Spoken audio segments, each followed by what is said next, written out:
আসসালামু আলাইকুম ভিউয়ার্স, সবাই কেমন আছেন? আশা রাখি অনেক বেশি ভালো আছেন। আপনাদের ফাতেমা আপার একটা ব্লগ ভিডিও নিয়ে চলে আসলো। তো যাই হোক, আপনাদের ভাইয়া সন্ধ্যার দিকে দুটা দই নিয়ে আসছে। আর মেয়েরা হচ্ছে যেহেতু এশিয়া বা বলেন আর হচ্ছে শেরপুরের শম্পা দই বলেন না কেন, অনেক মিষ্টি থাকার কারণে আমার বাচ্চারা খুব একটা খেতে পারে না। তো ওর অফিস কলিগ কোন এলাকা থেকে নিয়ে আসছে এই দইটা।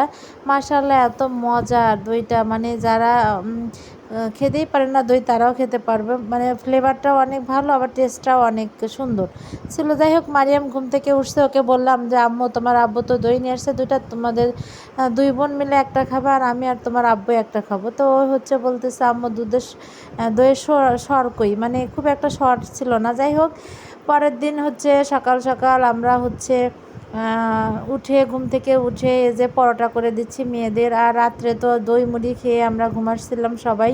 তো যাই হোক, এখানে হচ্ছে পরোটাটার হচ্ছে তাওয়াটা গরমই হয়েছিল না, আগেই দিয়ে দিছি। এখন দেখতেছি যে খুব একটা সুন্দর ফোলেনি। তাছাড়া আমার পরোটা মাশাআল্লাহ ফুলকো ফুলকো এত সুন্দর ফোলে, আর অনেক বেশি সফট হয়, কারণ আমি অনেক আগেই হচ্ছে পরোটার ডোটা হচ্ছে তৈরি করে রাখি। দেন পরে শুধু হলো ভেজে দিই বাচ্চাদের বানিয়ে। আর এদিকে যে আমার ডিম ভাজি করতেছে, আর আমার মেয়ে দেখেন কতগুলা তেল দিয়ে দিছে, একদম ঘপ করে অনেকখানি তেল দিয়ে দিছে। আসলে কি বলবো, ও তো আর ইনকাম করে না, বুঝবে না আসলে মর্মটা কি। ওর শুধু সবসময় ভালো মন্দ কী খাবে এটা নিয়ে অনেক বেশি চিন্তা থাকে আর কি। যাই হোক, ইদানিং অবশ্য ডিমটাও খুব একটা খাচ্ছে না বাচ্চারা, মানে ডিম খেয়ে খেয়ে দুই বাচ্চারই একদম অরুচি ধরে গেছে। আমি অবশ্য রিকোয়েস্ট করলাম যে আম্মু ডিম দিয়েই খাও, ওরা বলছিল আম্মু ডাউল কো, কারণ পরোটার সাথে ওরা আবার ডাউলটা অনেক বেশি পছন্দ করে সবজির চেয়ে। তো সকালবেলা নাস্তা শেষ করে চলে আসলাম দুপুরে রান্না বান্না। এই যে আমার আম্মু দিয়ে গেছিলো শাক, সেই ভিডিও তো দেখেছেন। আসলে শাকগুলো বেশি দিন হচ্ছে ফ্রিজে রাখলে ভালো হয় না, নর্মালি রেখেছিলাম কেমন জানি একটা হয়ে গেছে। তো যাই হোক, ফেলে টেলে দিয়ে তারপর ওই শাকগুলাই একটু হালকা ভাপ দিয়ে লাউ শাক ভাজি করে নিলাম, বেশি রসুন পেঁয়াজ দিয়ে আর কি। তো মাশাআল্লাহ খেতে খারাপ ছিল না, অনেক বেশি মজাই ছিল। ভাইয়া আপুরা, আর ভাইয়া আপুরা আপনারা কোথা থেকে আমার ভিডিওটা দেখেন, কোন জেলা থেকে দেখেন, বরাবরের মতো এবারও বলছি আপনারা এই আপুটাকে একটু সাপোর্ট করেন, কারণ আপনার আপুটা অনেক কষ্ট করে অনেক পরিশ্রমের মধ্যে দিয়েই হচ্ছে ভিডিওগুলো এডিট করার একদম ইনকামের আশা, যেটা একদম রিয়েল কথা, মিথ্যা কথা না।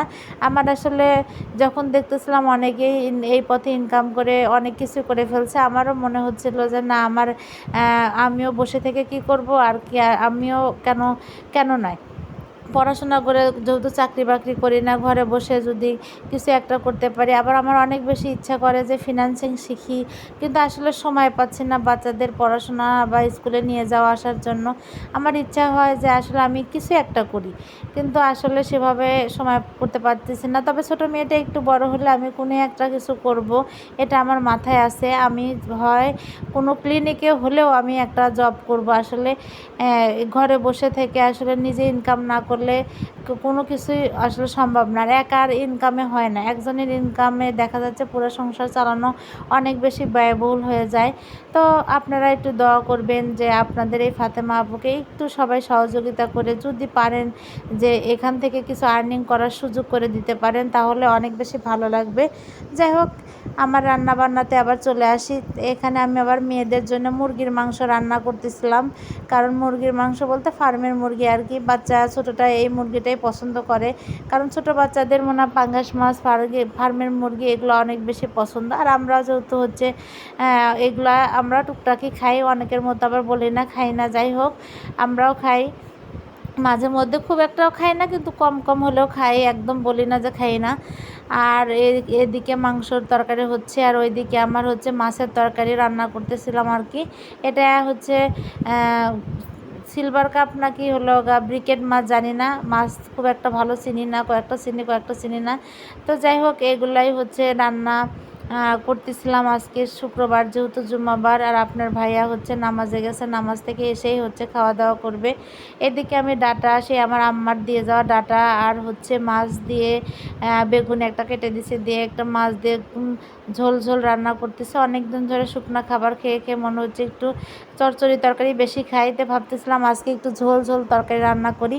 আর তরকারির কালার দেখে মনে হচ্ছে অনেক বেশি ঝাল হয়েছে, আসলে না, আমার মরিচের গুঁড়ার কালারটাই মনে হয় অনেক বেশি হচ্ছে ঝাল। আর আমি সাধারণত কাঁচামরিচই বেশি দিই, হালকা একটু রং করার জন্য হচ্ছে গুঁড়া মরিচ দেই শুধু মাংসের তরকারিতে। তো মাছকে একটু আবার এটা তো দিয়ে দিছি আর কি।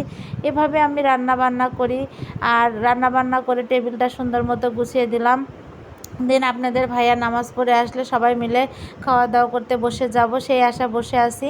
তো বাচ্চাদের ডুব গোসল করায় দেব এই ফাঁকে। তবে আপনাদের ভাইয়া নামাজ পড়ে চলে আসলো, আর এই যে আপনাদের ফাতেমা আপু একদম লেবু চিপে একদম শুকনা মরিচ ভাজি দিয়ে এত মজা করে খাবারটা খেলো, কি আর বলবো। আসলেই অনেক বেশি মজার লাগে। তবে মাঝে মাঝে নিজের রান্না না নিজের কাছে কেমন জানি লাগে, খেতে ইচ্ছে করে না। এই তো, সবাই ভালো থাকবেন।